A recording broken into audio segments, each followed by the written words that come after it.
Well, good afternoon, everyone. I hope you are enjoying a snowy Washington State day. If you're joining us from the great Evergreen State, some decent snows in the Tri-Cities. And isn't Zoom wonderful? Aren't webinars wonderful? We can work from our home office. We can be on the road. We can be. I attended a Zoom meeting earlier today where our boss was in our warehouse in our office in Lacey and on the Zoom. So technology is wonderful. Next thing you know, they'll have phones that aren't attached to the wall. You'll be able to carry it anywhere and talk, wherever you want, right? Gosh, I'm old. Okay, well let's get started and let's talk about safety and it's interesting we do these classes often and we talk to people about why safety pays and we say the easiest industrial insurance claim to manage is the one you never have and there's claims staff with our office in Lacey that's on the call with us today on the webinar with us today and they can attest to that. The easiest claim to manage is the one you never have.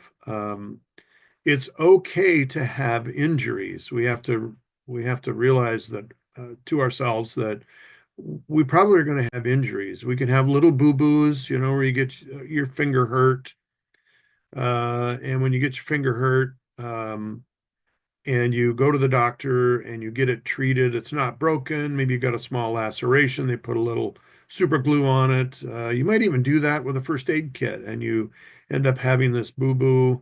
Um, the doctor gives you a couple stitches. You go to back to work. They tell you to take it easy for a couple of days. You don't modify your job much, and you're right back to work. Those injuries are going to happen. We have to admit that they happen. And then we have to say, do they just happen? How do we make sure that they don't just happen? And we can look at our industry and we can say, well, agriculture is always ranked up in the high risk or high hazard portion of work across the nation. And we want to, if we have accidents, do accidents just happen? Sometimes they do. Sometimes they're preventable. Sometimes they're with the snowy roads in eastern Washington right now. I know they're fairly snowy in western Washington as well. You're driving down the road. If your speed, what's your velocity traveling down the road? If you have a lot of speed going and you're driving on compact snow and ice and someone makes a mismove in front of you, they're going to collect you because your speed is too high. So do accidents just happen? Well, they can. We want to avoid injuries that change lives. So if you get a boo-boo on your finger, you get it treated, you go back to work, that's not a life-changing event. If you lose your finger in an accident, that's a life-changing event. Well, but it's just a finger, right? But it's a life-changing event. Those are the ones we want to avoid. So, what's it look like for our record that we have in Washington State? Well, if you go through statistics and you say, where are we ranked as far as high hazard? Well, Washington is always one of the better states for injuries and illnesses in agriculture across the United States. We're up there in anywhere from the top, we're in the top 10 usually. So we're doing a pretty good job, but we can always do better. So what happens if we have an injury that is life-changing? Well, you're probably going to get a visit from Department of Labor and Industries because they're going to follow up on that amputation where Jeff cut his finger off. And so Jeff's looking at, by the way, I didn't introduce myself, Jeff Lutz. I'm one of the safety directors at Washington Farm Bureau. I'm program manager. Jeff loses his finger. I need to report that. LNI is going to show up and they're going to say, LNI DOSH, Division of Occupational Safety and Health. People say, well, OSHA's at my door. Probably not. Um, it's the Division of Occupational Safety and Health within Labor and Industries. And they're there to follow up on Jeff's amputation where Jeff lost his finger. And they're going to say, hey, do you have your accident prevention program in place? Well, if you look at cited violations here, and you can see, well, gosh, accident prevention program was cited 125 times in agriculture um, last year. And so you can see that violation automatically if they can say, well, you should have had a lockout tagout program, so we're going to cite you for that. But you also didn't have an accident prevention program that would have identified a way to avoid that injury. We're going to cite you for that too. So not only do you have a couple of monetary penalty citations, but you've also got the amputation, sorry, where Jeff lost his finger. So Jeff's had a life-changing event.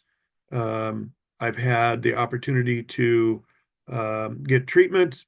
I'm getting better, but here comes Labor and Industries, and they write citations. There's one in a chart, shows you what the citations are. Here's another one that just gives some common violations in agriculture. You can see that chemical hazard communication, first aid, accident prevention program. Look at logging is linked in with agriculture, worker protection standard, handlers, mixers, loaders, applicators, pesticide safety for those handlers.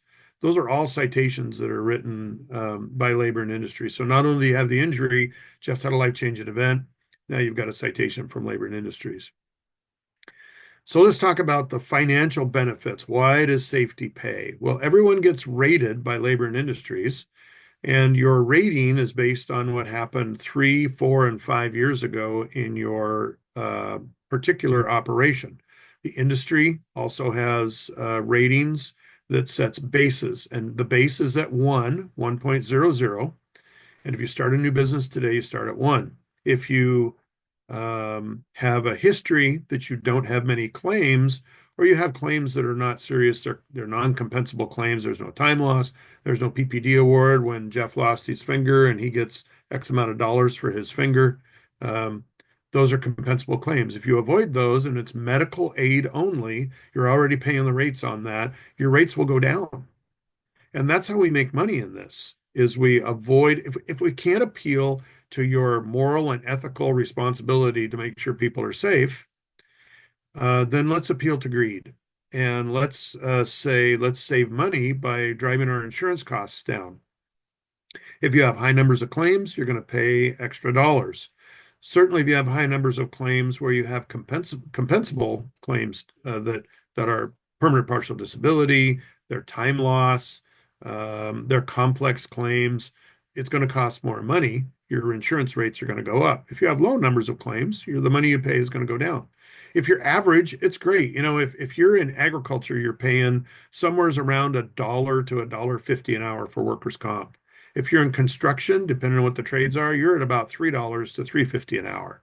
If you're an aerial firefighter they're flying retardant bombers and you're flying reconnaissance missions where you're dropping retardant on fires, you're paying $20 to $25 an hour. Why is it higher? Because the risk is higher. And LNI is just rating it as risk.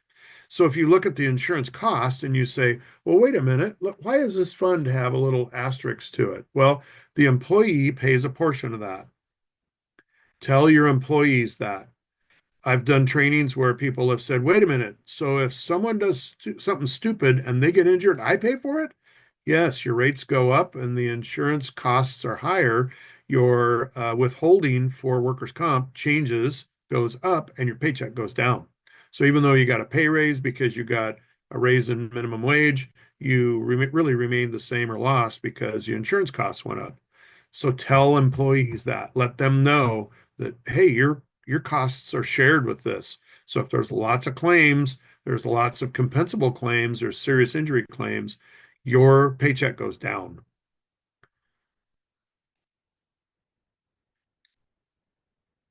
But there's more than that. There's benefits to that safety and health in the workplace. It's increased morale from employees. Hey, nobody got injured. Everybody's pretty happy. It improves the company's image. Nobody wants to be on the front page of the newspaper. No one wants to be in social media. No one wants to make the news where everybody's talking about ABC Farms, where that guy lost his finger because Jeff was an idiot and didn't pay attention, stuck his finger in where it didn't belong. It doesn't matter. LNI is going to pay for it, and the costs are going to go up. Maybe it's increased productivity or it's reduced absenteeism, reduced staff turnover, reduced stress on the staff itself. So how are we going to do that? How are we going to avoid these injuries that change lives? Well, let's use our tools. Let's start with an accident prevention program. Let's have something in writing that gives us a plan that says, hey, we're going to have some safety rules in place, and we're going to tell you how to comply with those safety rules.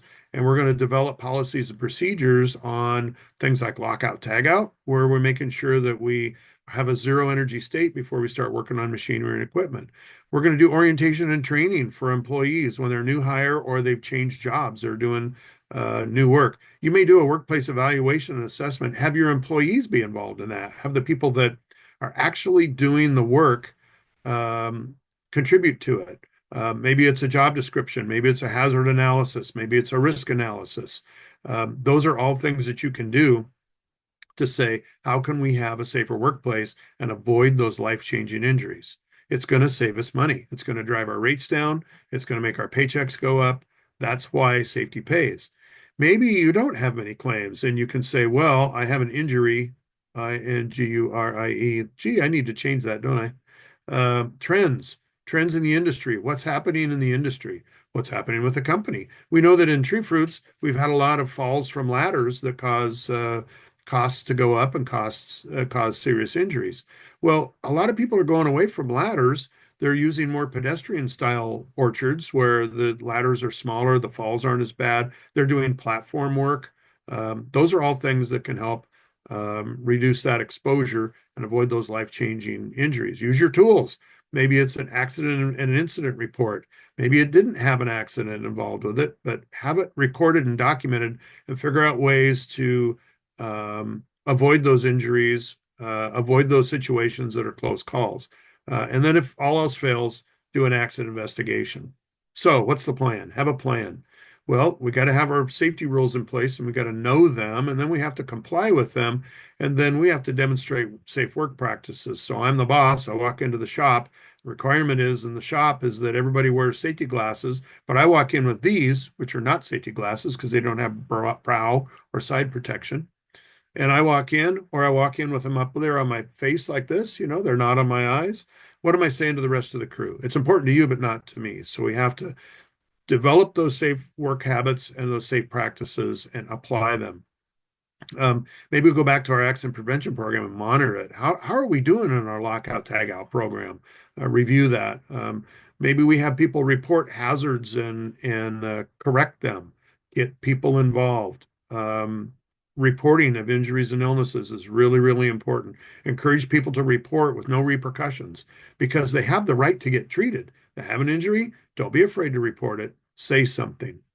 Maybe you put some claims management best practices in place. Have pre-claim information that you've got an injury packet together in case there is an accident. And then any post-claim, you would look at investigations of that, document your findings, correct those problems, and then use the claim and account center at L&I, use our assistance from our our claims coordinators at our office in Lacey, and work through that claim and get Jeff treated and get him back to work as soon as possible. Because we don't get better to get back to work, we get back to work to get better.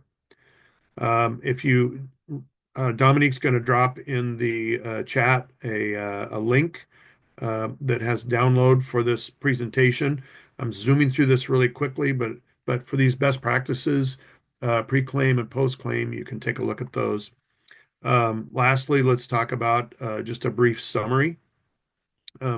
Let's make sure that there's management support in place, that supervisors are trained, that there's safety meetings, that hazards are corrected, and then allow the supervisors time to attend training and workshops, just like you're doing right now. Just having some extra training for people to take advantage of. Our new website, when it's up and running, is going to have a vast array of different trainings, policies and procedures, checklists, documents. Those will all be included with our new website once it's up and running, which will be in the next 90 days, hopefully. And we'll let you know. We'll be alerting people that that is available. Make sure that people are treated fairly, that the supervisors have that balance of power. Make sure that they mentor people, walk the talk, manage your people, prioritize projects, test people for verification. Ask them, hey, Jeff, I'm going to have you run this tractor. You know how to run this tractor, right? It's you just paid $150,000 to the tractor. You're not just going to turn me loose on that tractor. You're going to make sure that I've got some training and education and smarts to be able to do it. Because if you ask me, can I run that? And I know nothing about it, what's my answer going to be? Yes, absolutely I can, because I want to drive that brand new $150,000 tractor. So you wouldn't turn me loose on that. Make sure that you do some training for me and then test me for verification of that. So, all that being said, it flies away, and here's our contact information. You can get a hold of us. Email is king, but these are the three of us, myself, Dominique Damien, Luis Ezioria. We are all located throughout the state. Any questions, comments, needs?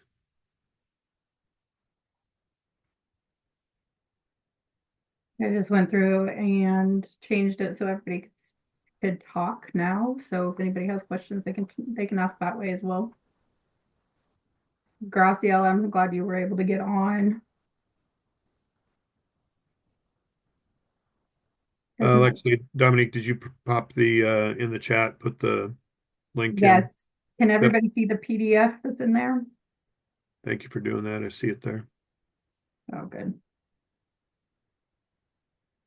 Okay, these are determined. These are they're developed so we can have about a 15-minute period, 20-minute period of jump in, get a nice, fresh, fast focus on Friday. Say that fast three times, to where you can pique your interest on maybe some other things that you might want to get assistance from us from. It is Valentine's Day today. Happy Valentine's to everyone, and thank you so much for your participation today. Thank you.